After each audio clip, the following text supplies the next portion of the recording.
Bonjour, je suis heureux de vous retrouver pour l'astuce Viadeo.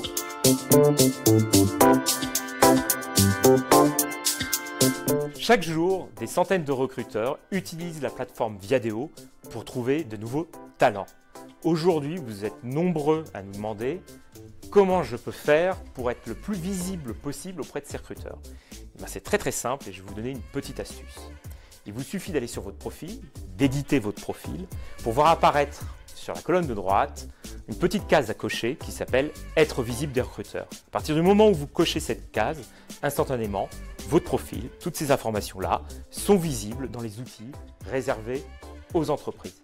Mais bien sûr, vous pouvez aller encore plus loin. Il vous suffit en dessous de cette case de cliquer sur « Gérer mes préférences ». À partir de là, vous allez avoir tout un tas d'options qui vont vraiment vous permettre d'émerger par rapport à tous les autres candidats. Par exemple, vous allez pouvoir indiquer quelles sont les préférences de contact par email, téléphone, vérifier que ce sont vos coordonnées exactes, donner des indications sur le poste recherché, est-ce que c'est un CDI, est-ce que c'est un CDD, est-ce que c'est de l'intérim, du freelancing. Vous allez pouvoir indiquer quelle est la fourchette de salaire que vous recherchez, quels sont les lieux sur lesquels vous êtes prêt à vous déplacer. Et puis surtout, une dernière petite astuce, et il existe à la fin de la page un champ que vous allez pouvoir renseigner, mettre un petit texte qui ne sera visible que des recruteurs et uniquement des recruteurs, qui va vous permettre peut-être d'expliquer votre démarche ou de donner quelques éléments supplémentaires pour vous dire pourquoi vous plutôt que quelqu'un d'autre. Voilà, vous allez pouvoir mettre toutes les chances de votre côté dans votre démarche professionnelle. Je vous dis à bientôt pour une nouvelle astuce sur Viadeo.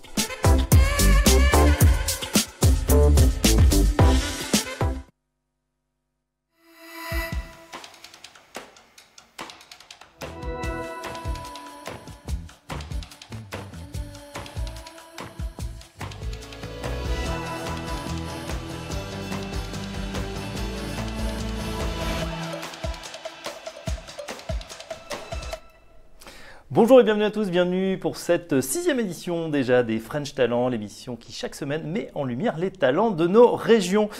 Chef d'entreprise, créateur ou opérationnel, vous avez votre place pour partager votre expérience et nous raconter ce que c'est de vivre et de travailler dans nos belles régions de France. Après Lille, Nantes, Lyon, Bordeaux, Dijon, cette semaine nous partons dans la capitale phocéenne, à Marseille.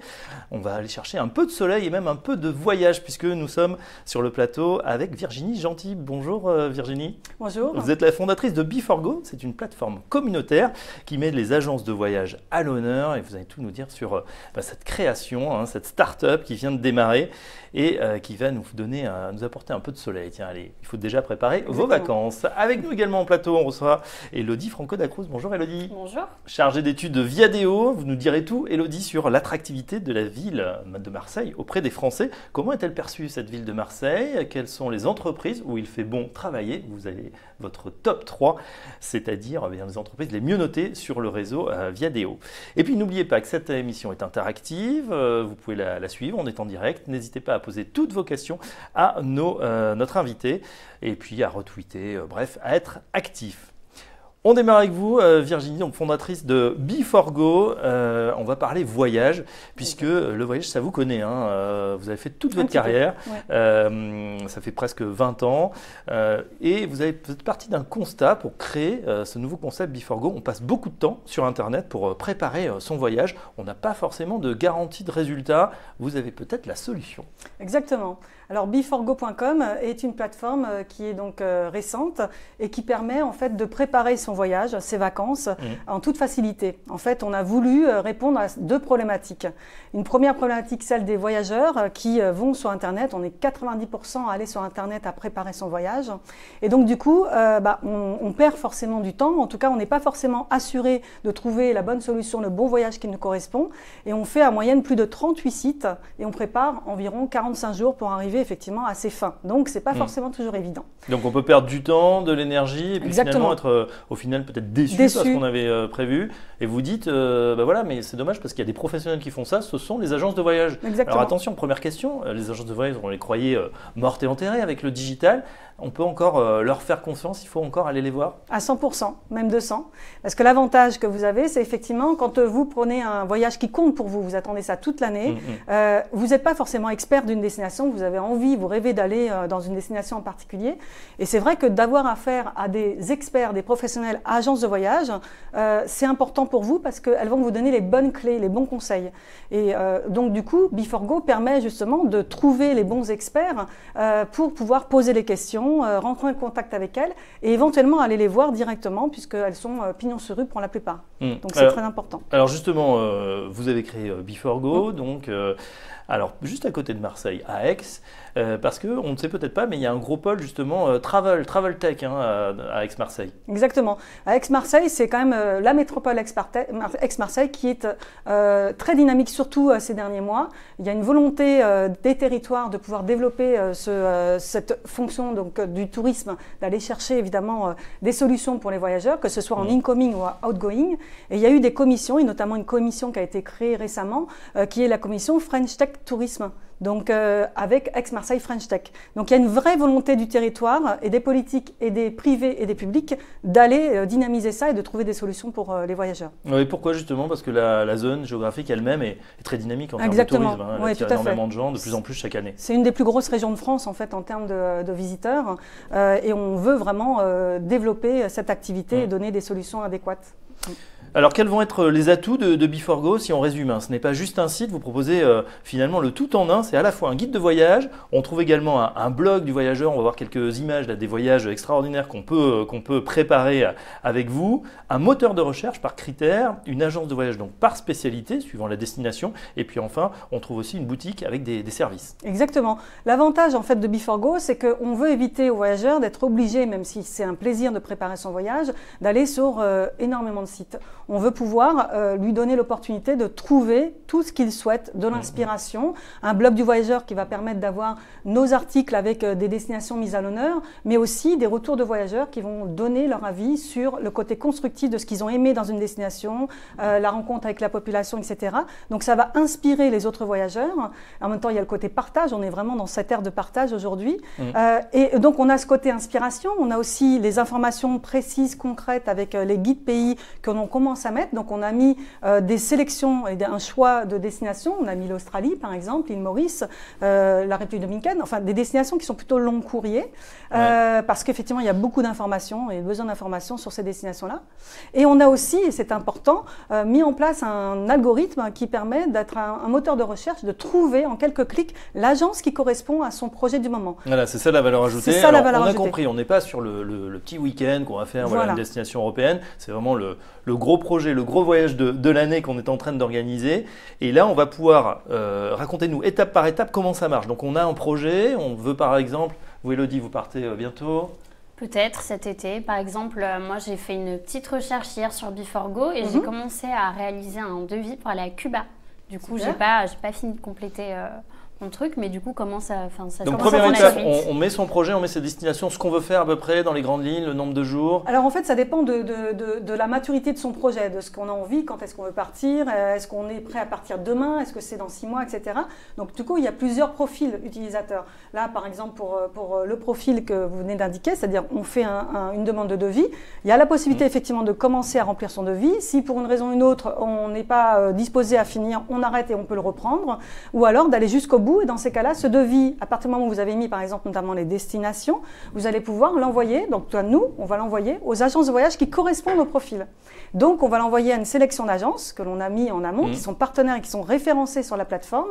Et donc du coup, l'agence de voyage ou les agences de voyage vont vous répondre directement et vous faire des propositions de devis. Après, vous allez vous rentrer en contact directement, c'est-à-dire que vous allez pouvoir discuter avec l'agence par mail, par téléphone. Avec celle qui vous paraît la plus adaptée à vos Voilà, souhaits, exactement. Budget, Nous, on fait la sélection. Voilà, c'est ça. D'accord. Donc il y a une sélection, une mise en relation. Exactement. On utilise la plateforme donc communautaire. Vous faites déjà rêver certaines personnes, Virginie, puisqu'on a une première question Facebook. Est-ce que vous allez recruter en 2018? Alors, on est en phase d'accélération, donc de développement, et on a récemment justement intégré un nouveau poste qui est business developer, qui est très important puisqu'on va évidemment aller encore plus à l'avant pour développer l'entreprise.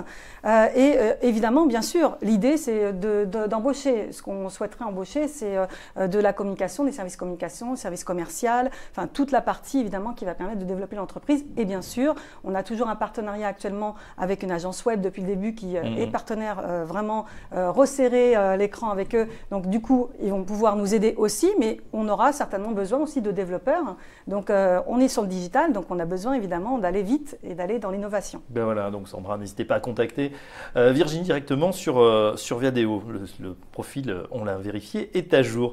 Je voulais avoir justement comment ça s'est déroulé pour créer cette entreprise, puisque on l'a dit, hein, vous avez une expérience avec des tours opérateurs. Alors, il y a eu Marsan, il y a eu le premier, c'était quoi? Voyage, je ne connaissais pas. Voyage. Vacances fabuleuses. Vacances fabuleuses, je ne sais pas s'il existe toujours celui-là. Vacances fabuleuses, Marsan, et puis surtout cette expérience de 8 années au Club Med. Comment on passe, c'est une question plus personnelle, Virginie Gentil, comment on passe justement de cadre chez le patron quand même des voyagistes à créer sa start-up? Sa start-up, effectivement. Sa petite entreprise. Sa petite entreprise, comme je disais au début. En fait, ce qui est important, c'est qu'après, c'est vrai que c'est une volonté personnelle. C'est-à-dire depuis toujours, je me suis toujours dit, un jour, si je peux, je crée mon entreprise.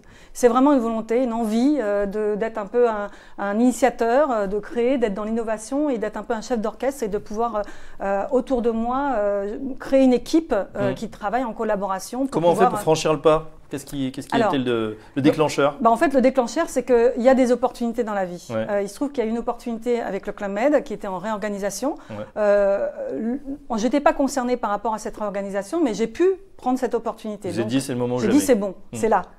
C'est maintenant, il faut saisir l'opportunité. Et c'est ce que j'ai fait, effectivement. Donc, ça m'a permis de sauter le pas. Et quand vous démarrez Before-Go, vous aviez identifié ce besoin-là où justement il y a un éclatement, parce que c'est vrai que des agences de voyage, on a à tous les coins de rue, mais pourtant, vous avez décidé de faire cette plateforme qui peut les rassembler, qui peut les fédérer. Exactement. En fait, l'avantage de mon parcours, c'est que pendant ces 25 dernières années, j'ai pu effectivement fréquenter et être en contact constamment avec les agences de voyage et donc voir l'évolution du marché. Enfin, un petit peu comment elles arrivaient à se positionner, à se différencier par rapport aux évolutions diverses. Et avec l'arrivée d'Internet, bien sûr, ça a été, on a joué des coudes, on va dire. Et nous, on était là pour les aider puisque les agences de voyage, en tant que, donc dans mon métier de commercial pour des voyagistes, étaient justement de les aider à développer leur marché.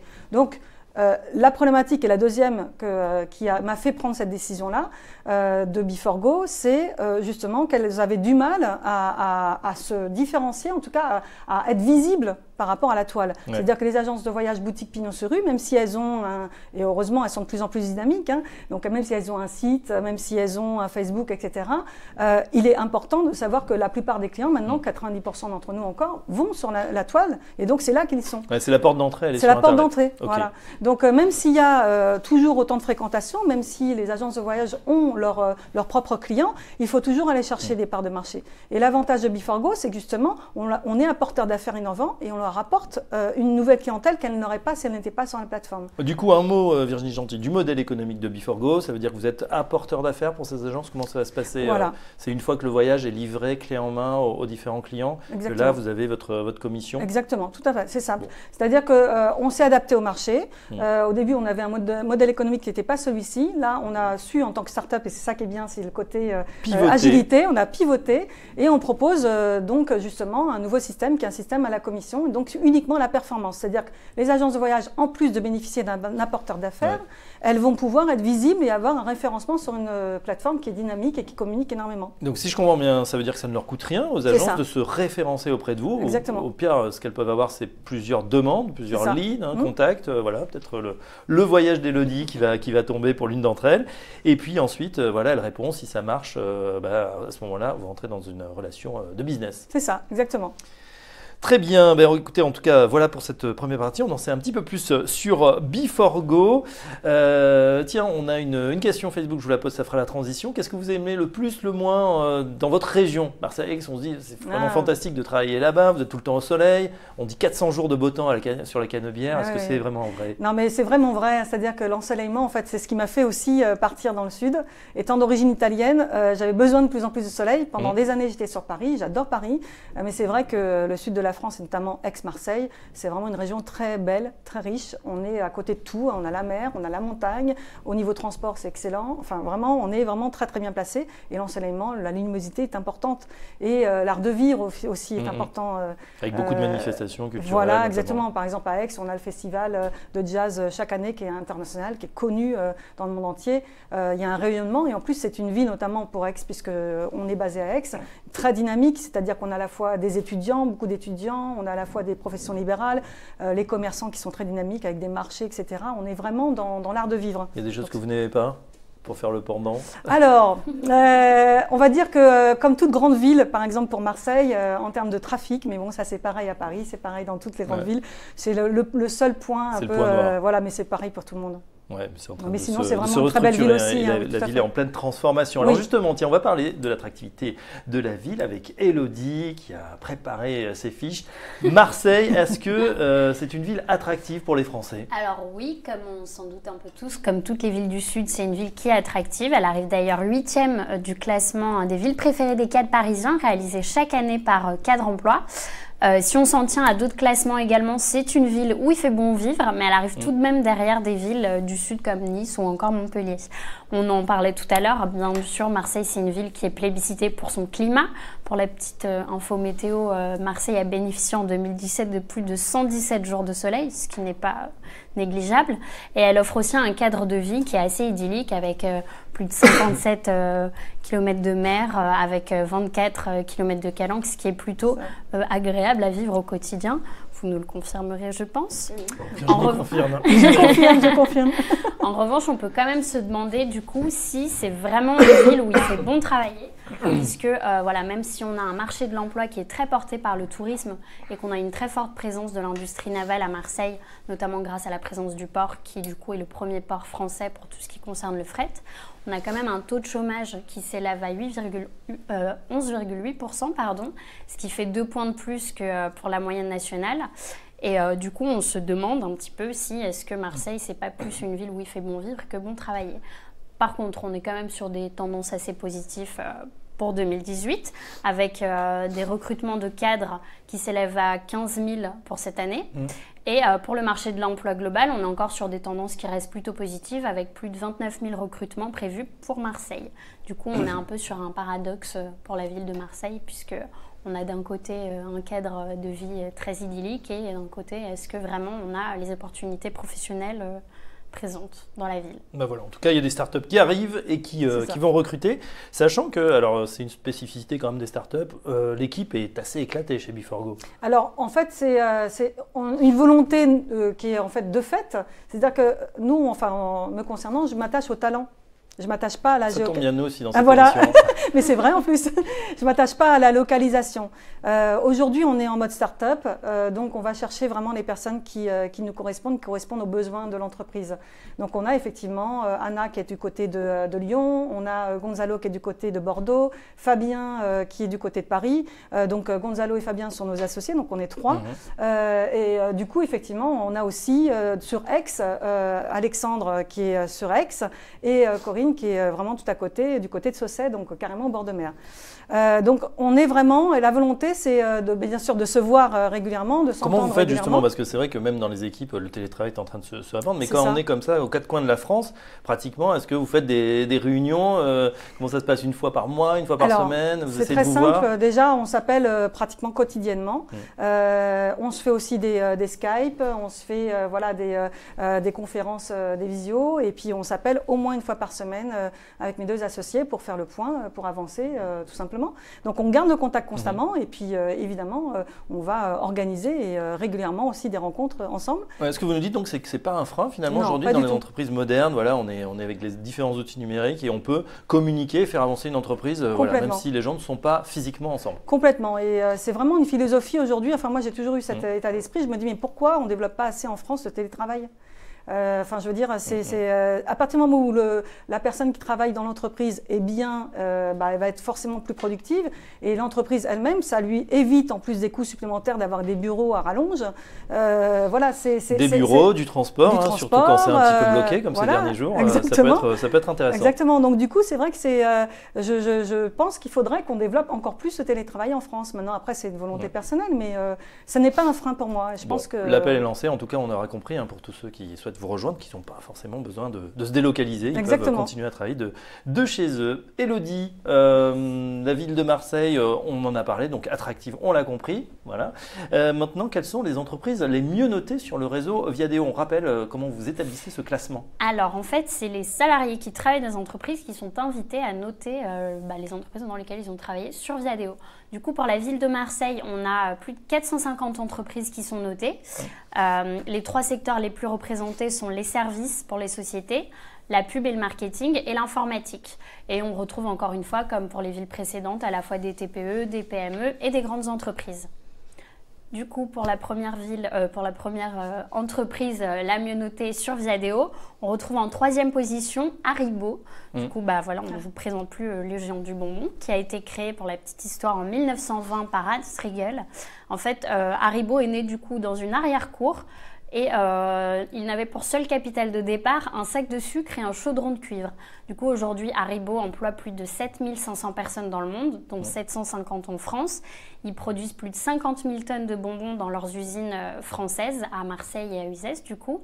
Et pour la petite anecdote, si on rassemblait tous les petits oursons d'or qui ont été produits depuis la naissance d'Haribo, en fait, on ferait 4 fois le tour de la Terre.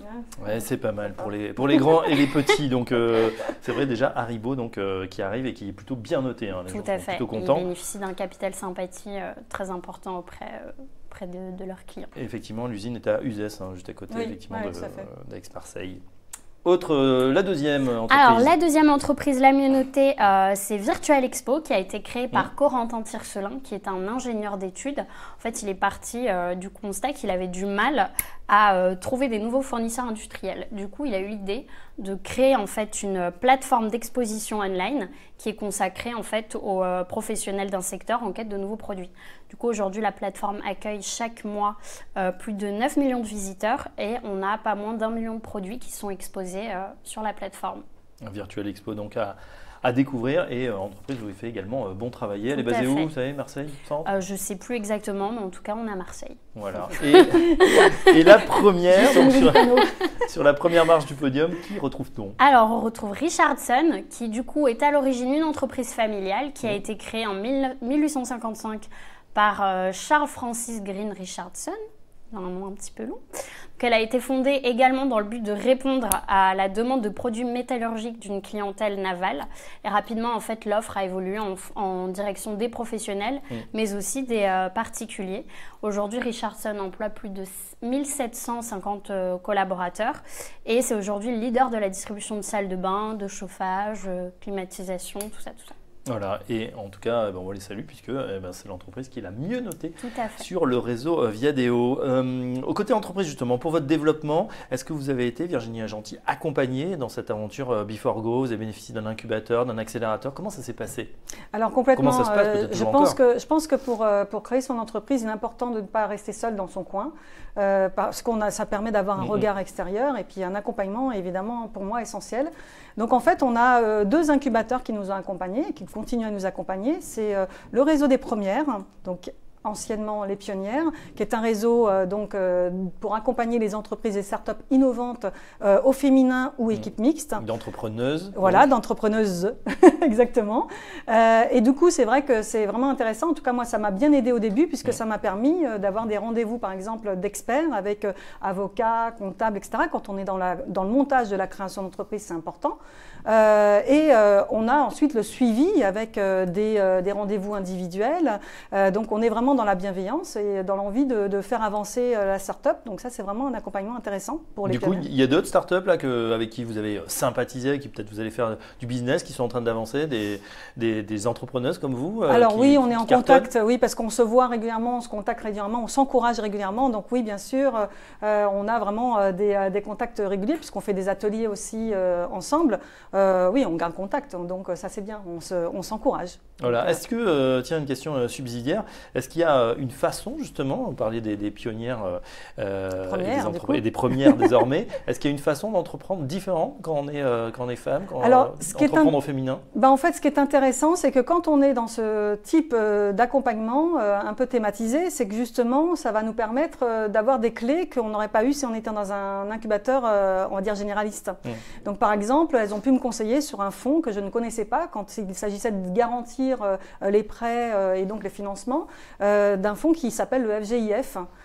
Qui est un fonds qui est de garantie pour les femmes et donc qui permet justement de prendre en charge, en parallèle d'un BPI par exemple, qui fait aussi ce type d'accompagnement, bien c'est quand même important d'avoir ce genre de clés. Donc ça nous a permis de consolider tout simplement le développement de l'entreprise. Et voilà, les startups au féminin, startup à Marseille, en tout cas c'est extrêmement dynamique. Tiens, on a un petit cartoon, un petit dessin là, illustratif justement sur Marseille, le savon, le pastis, ok, mais où sont les trésors évoqués dans votre livre sur Marseille, bien sûr, à la page 13, c'est le petit dessin proposé par notre partenaire Milon. On a un deuxième incubateur quand même qui est important aussi pour montrer la dynamique justement de la métropole Aix-Marseille. J'insiste bien sur le Aix-Marseille parce que c'est important, c'est une dynamique partagée. On a un incubateur qui a été créé il y a peu, en septembre, qui s'appelle Provence Travel Innovation. C'est le deuxième incubateur en France après Welcome City Lab basé à Paris, qui est un incubateur spécialisé sur le tourisme innovant. Et donc du coup là, ce qui est intéressant, c'est qu'on a un incubateur qui donc été créé récemment. On a été sélectionné parmi 150 startups. Il y a eu 3 startups qui ont bénéficié de cette version bêta qui a commencé en septembre. Et donc, ce qui est intéressant, c'est que c'est vraiment une dynamique d'entreprise, d'entreprise publique et privée. Ouais. Donc, on a ESCAET, qui est une école supérieure du tourisme, qui est basée à Aix-en-Provence. On a CCI Marseille-Provence, qui fait partie donc de cette dynamique. Marseille Innovation, très important aussi, et bien sûr l'instigateur Bouches-du-Rhône Tourisme. Donc c'est vraiment intéressant parce que chacun a pu apporter ses clés pour pouvoir développer les 3 startups qu'elle a accompagnées. Ouais, une question intéressante de Aude. Regrettez-vous des choses de votre ancien job au Club Med, Virginie? Alors, pas du tout. C'est-à-dire que j'ai adoré travailler au Club Med. C'était une expérience vraiment très riche, enrichissante en termes de tout simplement de mode de travail, mode de fonctionnement. Ils sont très tournés, un Club Med, vers le marketing. Donc ça m'a appris énormément. C'est une grosse entreprise, donc une grosse structure. Je ne regrette pas du tout parce qu'en fait, c'est un choix délibéré et une envie que j'avais depuis longtemps. Donc, créer une start-up, c'est vraiment très enrichissant. On apprend énormément. En 3 ans, je pense que j'ai plus appris qu'en 25 ans. Donc on apprend, c'est un accélérateur. Ah oui, franchement. Alors après, évidemment, il y a des jours où tout va bien, des jours où on se pose des questions, mais c'est normal. C'est la vie de l'entreprise de toute façon. Ouais. Donc, et prendre des risques, c'est important, c'est ce qui fait avancer. Une entrepreneuse heureuse donc avec nous, Virginie Gentil, de la patronne de Before-Go, donc qui facilite, on l'a compris, la mise en relation entre les voyageurs 2.0 et les agences de voyage, c'est bien résumé. Exactement, par spécialité. Juste la dernière question, les prochaines étapes, on peut quand même vous le demander. Je crois qu'il y a un gros salon qui se prépare justement dans votre région, le Ditex. Oui, exactement. Le Ditex, ouais, tout à fait. C'est un salon qui est organisé par Tourmag, qui est connu et reconnu aussi en termes de médias dans le milieu du tourisme. Et qui est aussi en partenariat avec cette commission French Tech Tourisme. Donc du coup, pour aller vraiment dans cette dynamique, le Ditex, c'est un salon professionnel où vont se rencontrer tous les professionnels, que ce soit les tour opérateurs voyagistes, agences de voyage, offices de tourisme, et cette année, nouveauté avec la partie croisière, donc le Top Cruise. Donc c'est vraiment un salon et on y sera, puisqu'en fait, on a eu la chance d'avoir gagné un concours, donc d'être lauréat de Aix-Marseille French Tech, justement, pour participer à ce salon. Donc on a candidaté, il y a eu un appel à candidature pour des startups tourisme innovants qui était basée dans la région et on a fait partie des 5 startups qui ont été sélectionnées. Donc on a notre petit coin. Bravo à vous. Donc vous n'oubliez plaisir. pas la candidature, plutôt le voyage d'Élodie. Hein, mais bien sûr, mais j'attends l'envoi sur le bouton. Et puis on encourage évidemment tous ceux qui nous regardent à faire le test. Voilà, parce qu'ils ont des grands voyages à préparer. Toutes les destinations sont possibles avec plein de renseignements, d'indications pour préparer donc les vacances. C'est encore loin, mais tiens, ça fait du bien quand même d'y penser. Hein, ça un peu approche, au soleil. C'est ça. On y pense toute l'année, je pense, les vacances. Ouais. Merci Élodie Franco-Dacruz, chargée d'études Viadeo. Merci à vous Virginie Gentil, donc la patronne de Before-Go, site à découvrir de toute urgence. Cette édition des French Talents se termine. Merci de l'avoir suivi. Merci à notre équipe technique, Bastien Laraga et Jim Toubolik derrière nous. Et puis on se donne rendez-vous bien sûr la semaine prochaine, même heure, on sera du côté de la Lorraine à Nancy. Très bonne journée à tous. Merci.